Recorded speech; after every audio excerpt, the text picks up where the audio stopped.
think we're broadcasting yet, but it's always hard to tell.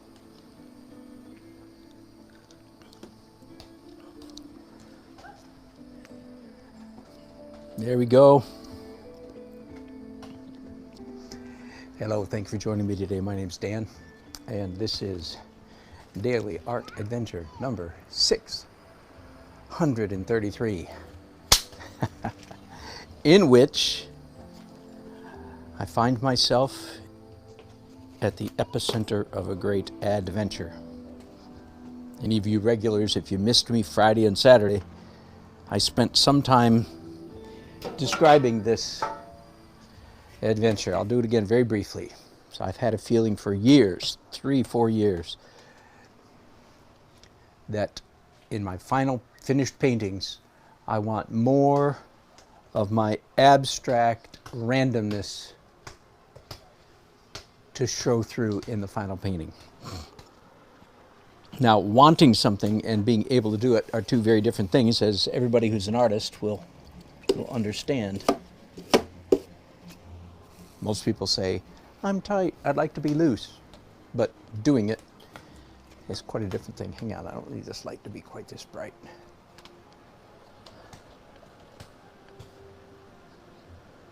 There we go. All right. But last week, literally in the middle of the night, as I was contemplating life, I feel like I came closer to seeing it, grasping it. So that's what I'm going to try to do, is grasp. Hello, Rick Charlotte. Good to have you on board. And hello, David Mercer. Thank you, brother, for keeping me straight. All right, so here's one of the concrete steps that I have in mind for helping me maintain. So last Friday, I did nothing but the big abstract. Saturday, I started the drawing, then finished the drawing to a degree just a little while ago. One of the concrete steps that I know I can do this is not hard, is what I'm going to do right now, which is after every representational layer, find some way or some ways to reinforce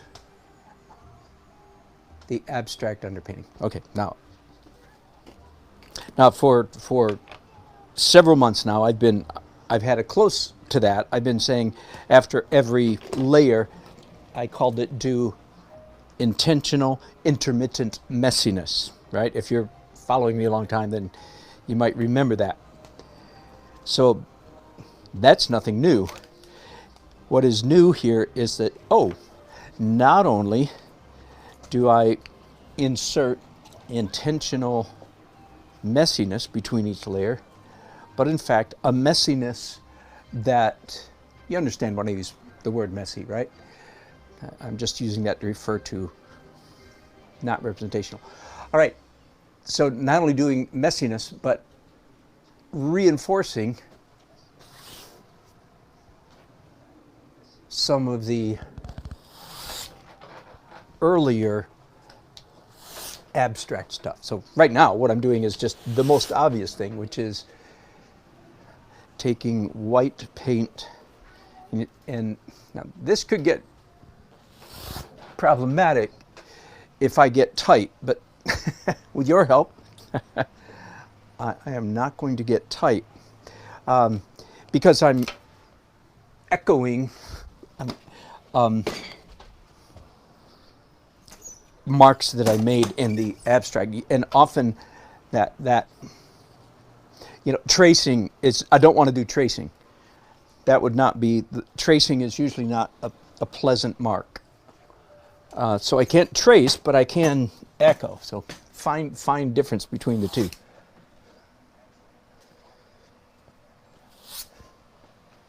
Now this is just I think the first thing I'm doing, the first step in this. Now I'm going to do something quite different. I'm going to pick up my mop head again. Let's get it damp. Now I am off book. That is to say, I think that's a chess term, isn't it? Chess. I am not a chess player, but I've heard about it. When you get off book, that means you're forging new territory. So I've got thin white paint on this sponge. Yeah, good. That's what I wanted. That is what I wanted. It looks pretty good. And do some more of that. So in a very real sense, I'm pushing back this drawing that I just finished, the drawing in blue, right? Again, by echoing or painting marks that echo the original abstract painting. So we'll see. This is a great adventure. I'm making no guarantees or promises that it's going to turn out well. I mean, I don't think it'll turn out any worse than, so to speak, than any of my normal paintings. That's not what I'm aiming for. I'm aiming for something better than my normal paintings. All right, I think that's the end of that, the end of the white stuff. The next thing that appeals to me or draws me is some, again, echoing, responding to the abstract underneath. I'm going to do some red and orange marks.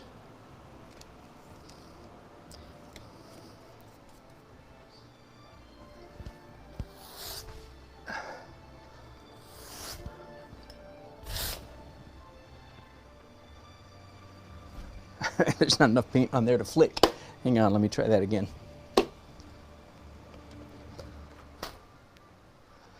All right, that's nice.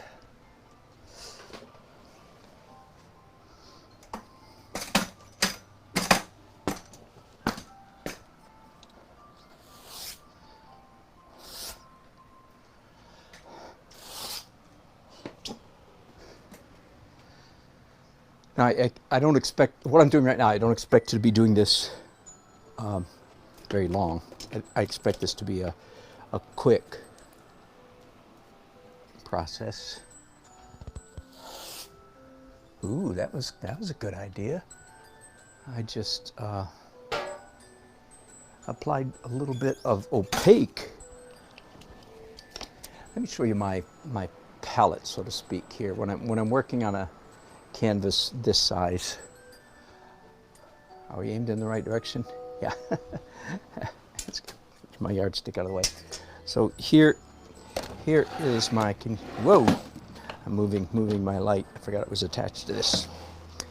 I have here 1, 2, 3, 4, 5, 6, 7, 8, 9, 10, 11, 12 bottles, containers of transparent. That is, all of these bottles are mixed with medium. Okay, so 12 transparent, and always in the same order for me. I always start with purple violet in this corner and go up from there. And then interspersed is 1, 2, 3, 4, 5, 6, 7, 8. Sorry, I have to count all these. 12 transparent and 8 opaque. So this is a system that I'm sorry, I counted this as transparent. Clearly it's not, it's white. Anyway, so I don't use opaque as much, so that's the small containers. This is a system I developed 15 years ago at least for painting, doing large paintings quickly on the street.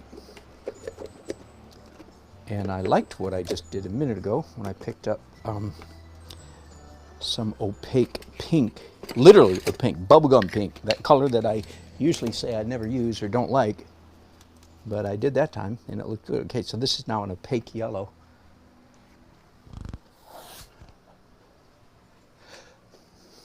Back to my painting. Here we go. I did remember David and everybody. I remember to turn the painting the right direction. Let me make sure. Okay, you're good. I only did one stroke without you looking, I promise. Right there. So I think it's obvious that the effect of this, what I'm doing right now, is I'm certainly obfuscating, obliterating, diminishing, covering, hiding, whatever word you want to use, my drawing that I just did a few minutes ago, right? But of course, it's not covered so much that I'm losing it. No, it's still quite apparent where it is.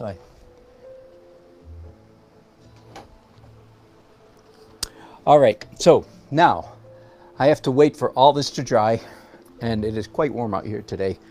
So I don't know how fast that will be. I would guess 10 minutes or so. So I'm going to take a break, and when I come back, I will be. Forgive me, I'm trying to fix my light. There we go. When I come back, I'll be doing large glazes, which is really what I called this broadcast more accurately. All right, that's all I'm going to say about that. Let's see. Anybody other chats? Any other chats? Yeah, yes, David. There is a bicycle handle. Very observant of you. There was more than that earlier. I'll lower you a little bit. That's just to prove that I really am in a garage. All right, be back in 10 minutes. Sorry for the break, but I can't do anything until this dries. So I'll be back as soon as I can. Bye-bye.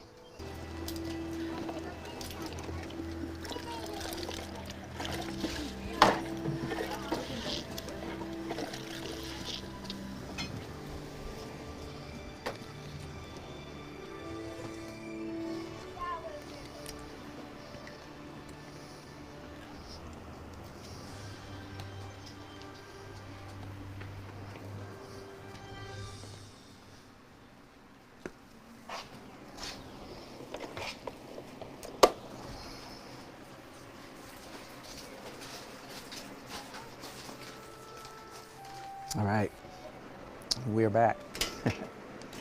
So I am now going to proceed to do the normal thing, which is glazes, colored glazes. So I've got a big brush, big mop in my hand.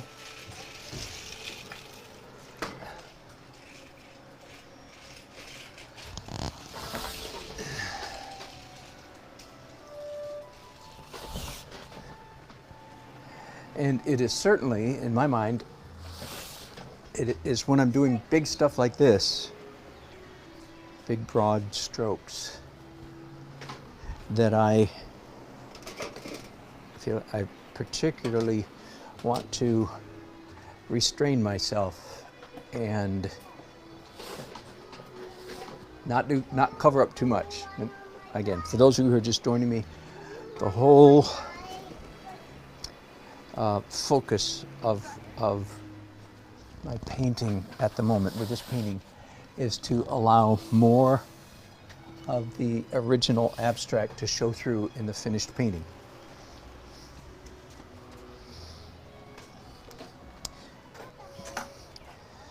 So that means I need to be conservative, and I don't need to paint, so to speak, all the way to the edges.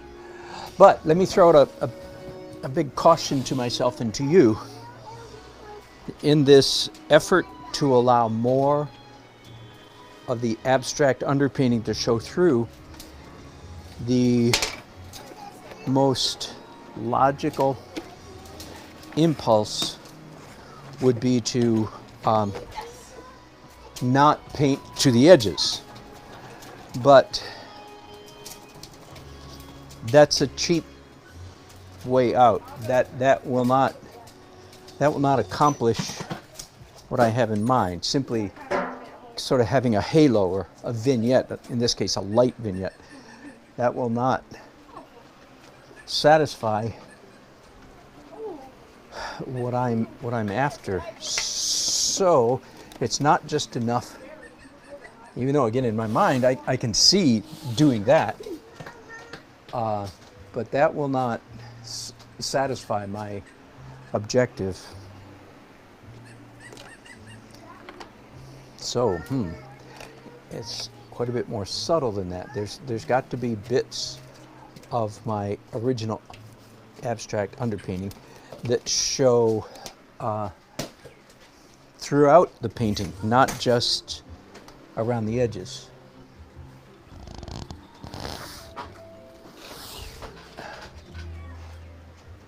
So I'm thinking, and again, all this is an experiment. Those of you who are following me, you're watching me experiment in real time here. I'm thinking that one of the ways I will accomplish that objective is simply by being careful not to cover up too much. That's just repeating myself, aren't I?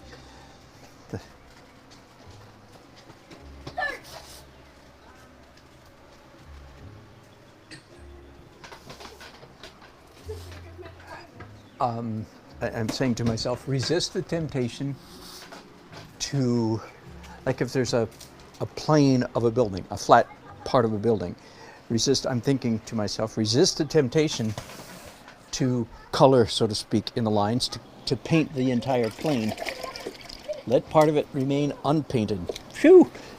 That's probably the biggest that's probably the biggest key I'm working with in my mind is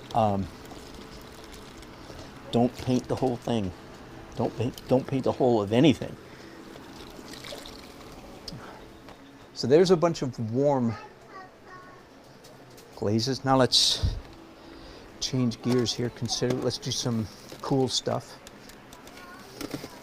Bluish stuff, I mean.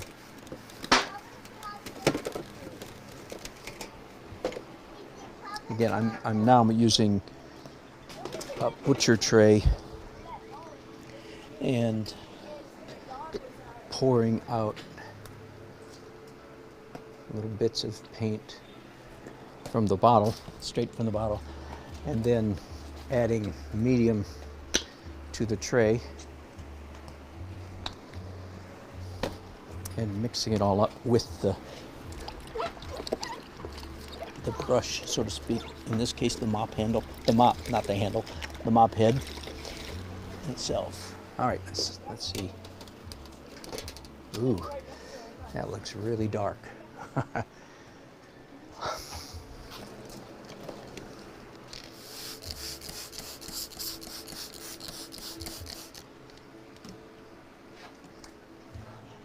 Okay, there's a lot of blue in this scene.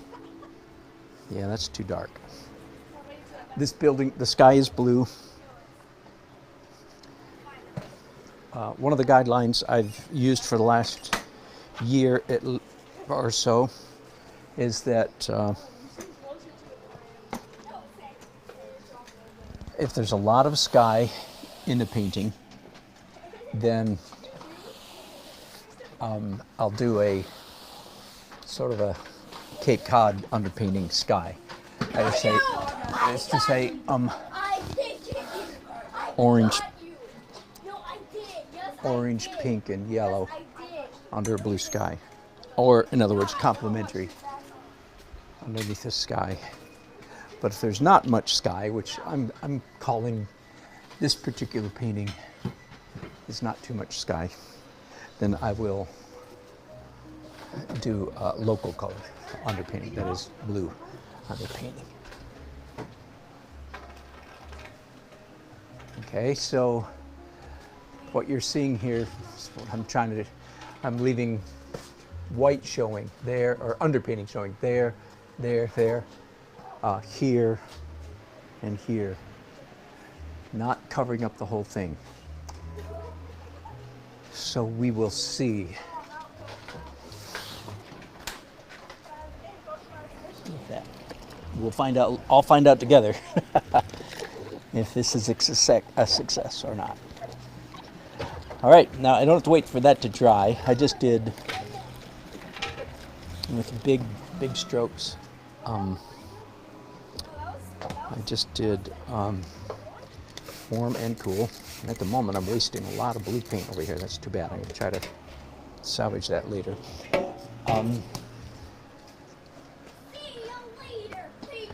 The next thing to do, I think, for me, is opaque white. Now, I'm keenly aware of this fact, that it is in fact, because it's opaque, it is in fact the opaque white that covers up the most of the abstract underpainting, right? Because it's opaque. The transparent, as you can see, doesn't cover up much. You can still say colors it, but it doesn't obliterate it. The white, on the other hand, if it's applied thickly enough, does in fact cover up, obliterate the underpainting. So here we go. I'm going to try to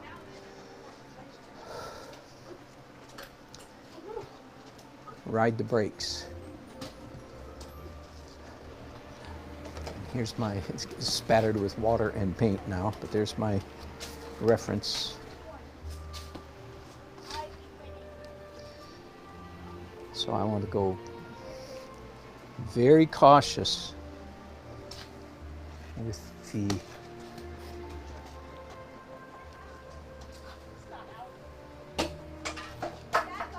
in other words, I don't have to, so to speak, color the whole thing. Be careful not to do wall to wall. And of course, like that, I can still do abstract strokes.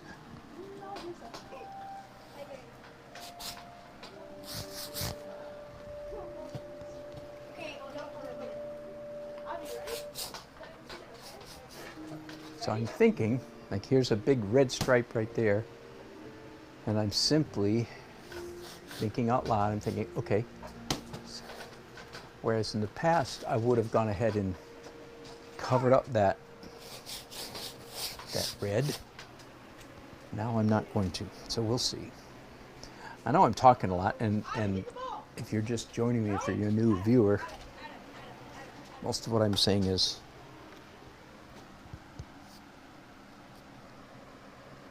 quite obtuse to you. So quick review. I've been wanting for several years. That might be too much, too long time. Anyway, I've been wanting for some time for my finished paintings to allow more of the abstract underpainting to show through. I'm disappointed when I get late in the painting process. I'm going, oh darn, I covered up too much.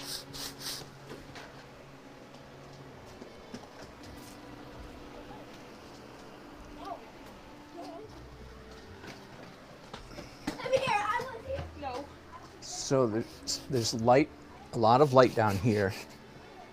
But again, there's an orange stroke right there. And I'm intentionally going to not cover that up. And there's an orange, nice big orange spatter right there. Likewise, I'm intentionally going to not cover that up. So we'll see.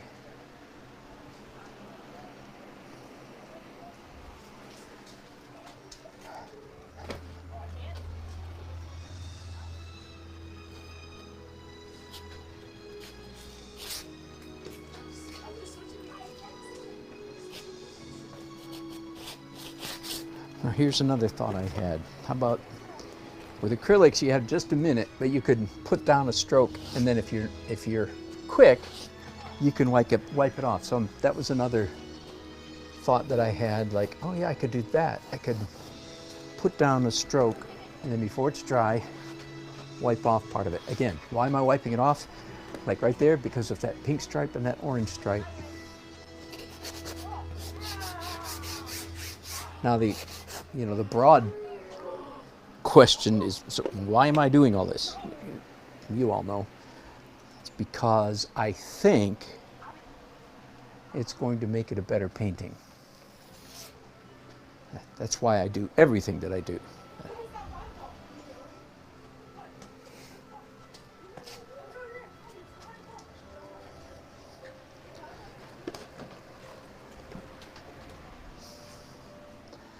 Way down here at the bottom, some whitish, light colored cars.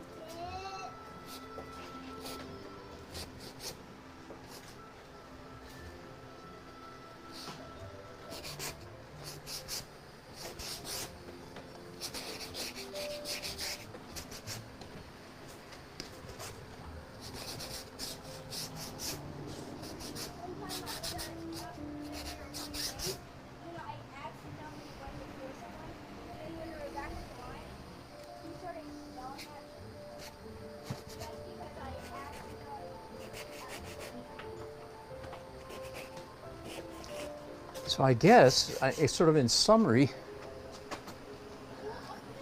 if I try to describe what I'm doing, it's just even less than, a little bit less color in the lines than I'm used to. And already, I preach against coloring in the lines all the time. So it's just more of it, more of that principle, I guess. Now I know exactly what I'm going to do as soon as I finish this little bits of white. I'm going to pick up my either water-soluble pastels or watercolor sticks, either one, and just make some random lines. Again, that's nothing new. That fits right in with my oft-stated rubric of intentionally doing some messiness or abstraction in between. Okay, this.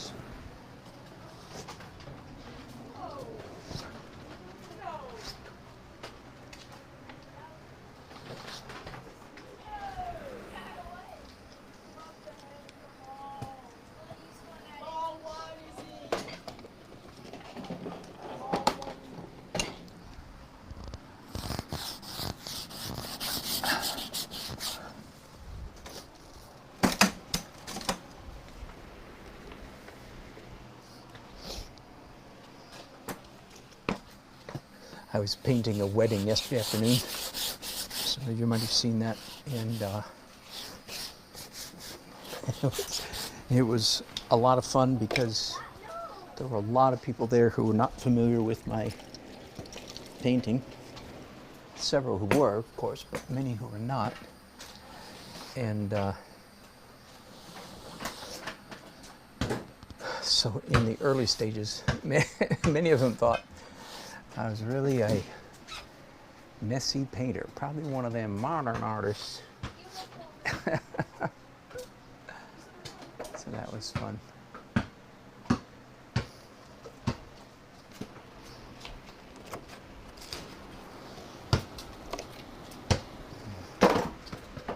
When I first started painting on the streets about 15 years ago, I used to be a little bit sheepish for a short time, a little bit sheepish about, the messy phase, the messy stage of my painting.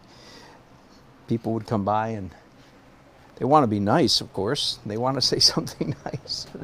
So they smile and say, "Nice painting." And you can tell what they really meant was, "I hope this isn't your day job, because you're not very good." All right, I feel like doing some purple, so I have here two. So just vaguely echoing the shapes of some of these cars.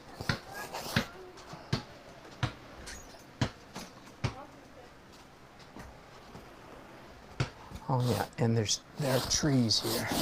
Now, this is, of course, water-soluble pastel. What a strange animal. Made by Charmin to you Americans, Charmin, probably something like that to you French. So it will wash off, of course. So if I want it to stay, I'll need to sort of paint around it. But I'm not.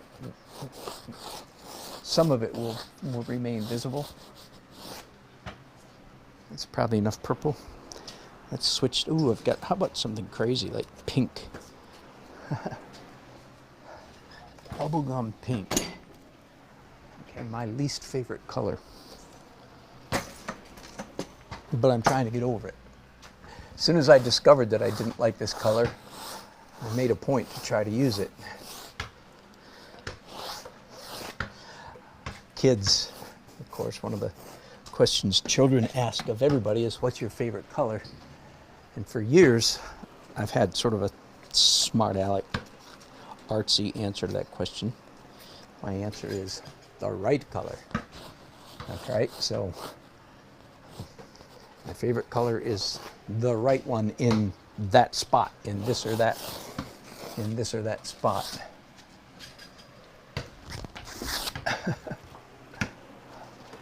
But when I discovered, but you can't say that if you don't like a color, like pink. So anyway, I am in the act of repenting about not liking pink.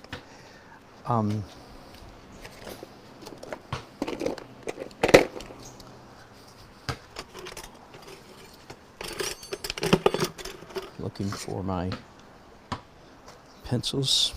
Here we are. While I'm at it.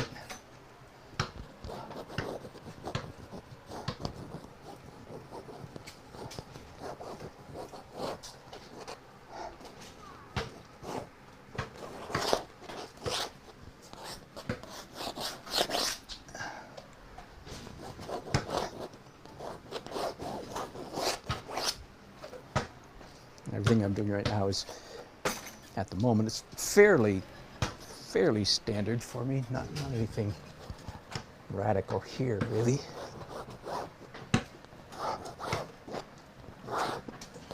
But I feel pretty free to use lots of pencil because, of course, it's not covering up very much of the abstract painting at all. So, feeling pretty free to use it liberally.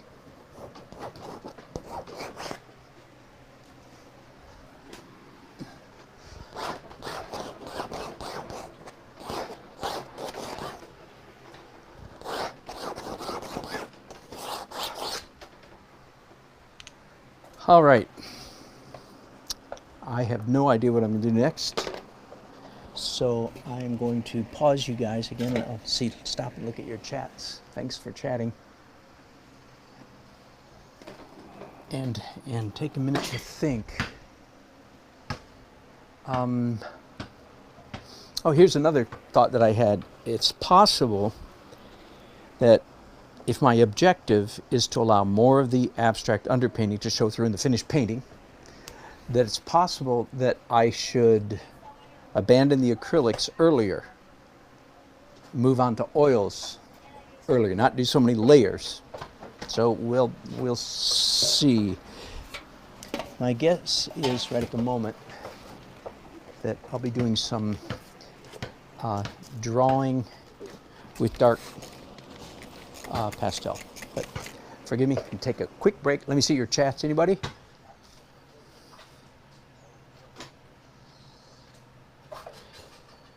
Chris again. Good to see you, Chris Tamulovich. Have you seen Woody Allen's movie New York Stories? And no, I have not. I'll have to look that up. Woody Allen, New York, with Nick Nolte as a painter. Excellent. Excellent. Thank you, Chris. Appreciate that. So we'll find out, won't we? Find out if this works. Thanks, guys, for watching. I'll be back, I would think, within 10 minutes and see where we go from there. Thanks. Bye-bye.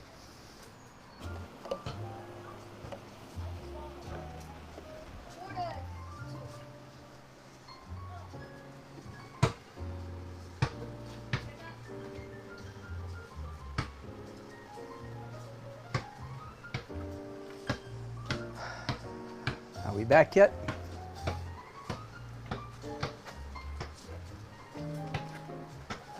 We might be.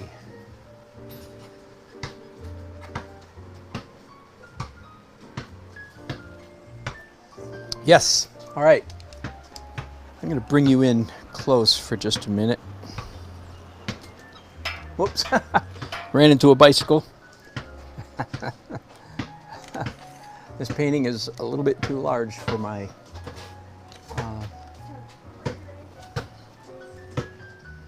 all right, let me zoom in pretty tight for a few minutes. Let me talk to you about my little world just for a minute. Here's a good lesson. Painters, all painters everywhere.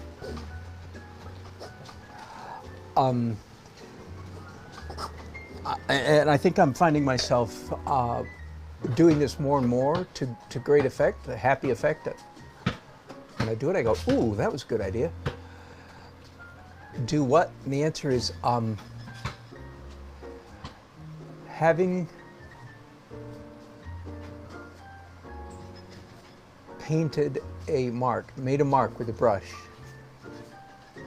Now, of course, in acrylics, you don't have very long. It dries pretty quick.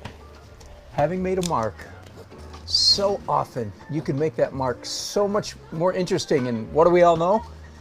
The essence of good painting is making interesting marks, right? Check, check.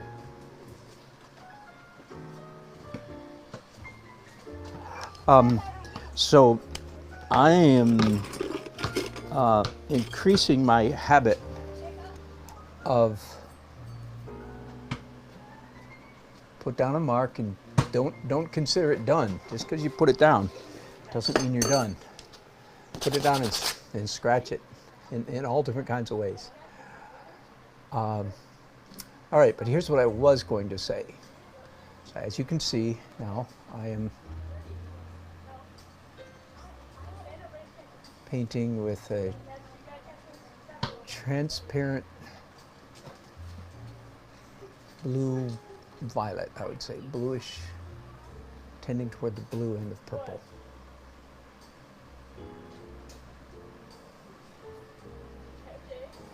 And what maybe what you're sensing or seeing correctly is that, wow, I sure am being careful.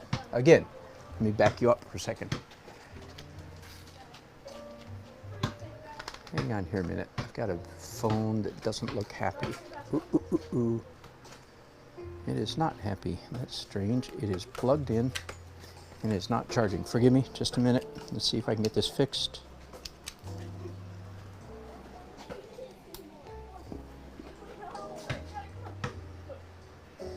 Oh my goodness.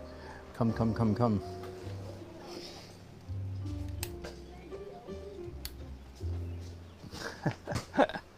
Hang on.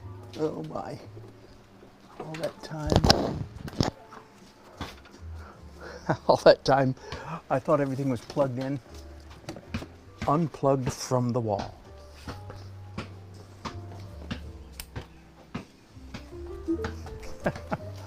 Whew. All right. And you guys might disappear in a minute. Maybe you've already disappeared.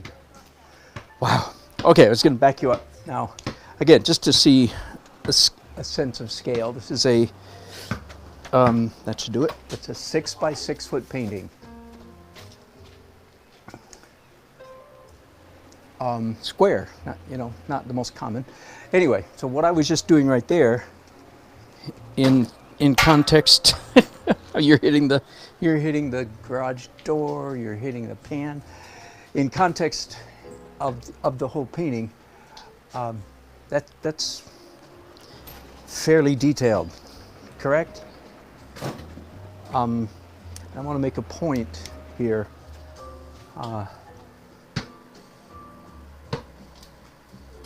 I haven't said this yet today. I said it Friday or Saturday when I was starting this painting, but I haven't given you the whole story. Okay, so for the past couple of years, well, for the past 7, 8, 9 years maybe, I've had a intentional, clearly stated objective in my paintings to be more accurate, you could say more realistic, and more messy is the word I usually use. More accurate and more messy at the same time. So for the last several minutes of this broadcast, if you've been watching, I've been very messy, right? Very messy. I feel like that messiness, I can't even back you up now, that messiness, because there's a tension between messy and neat, right? So I feel like in my own internal compass, if you will,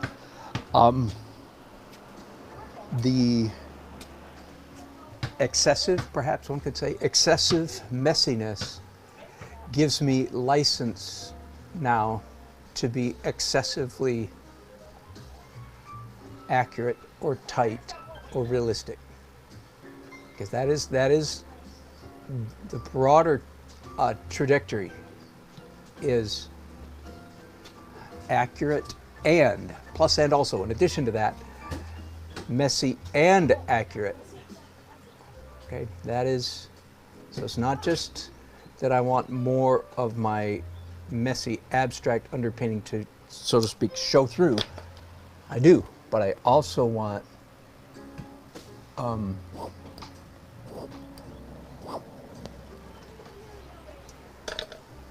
higher degree of similitude, accuracy, realism, whichever word you want to use. Okay? So, what I'm doing right now, if I go too long, my viewers will be falling like flies. They will be bored in border real quickly. So I am gonna continue without your company.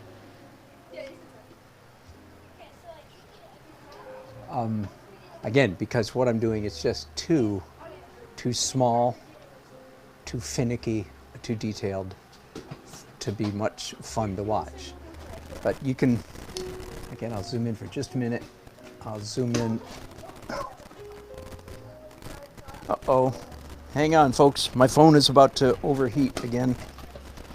Just got to notice I'm going to turn my fan straight on my phone. I don't know if that'll work. So I may disappear here any minute because my phone is overheating. Anyway, I'm going to be doing a good bit of this. And after this, I will introduce, again, some more mess, some more abstraction, probably pull some of the abstract painting back on top of this drawing. Then I'll do white highlights, and then I'll move on to oil. All right, and the mosquitoes are having a heck of a time with my ankle. So I'm going to end this broadcast here. Chris, thank you for your good comment. I appreciate that very much. And I might broadcast later tonight. No, I probably won't. Got a trumpet to practice. Saxophone's already done. And got to jump in the pool. Get a workout, play with the kids. All right, been fun. Thanks, bye.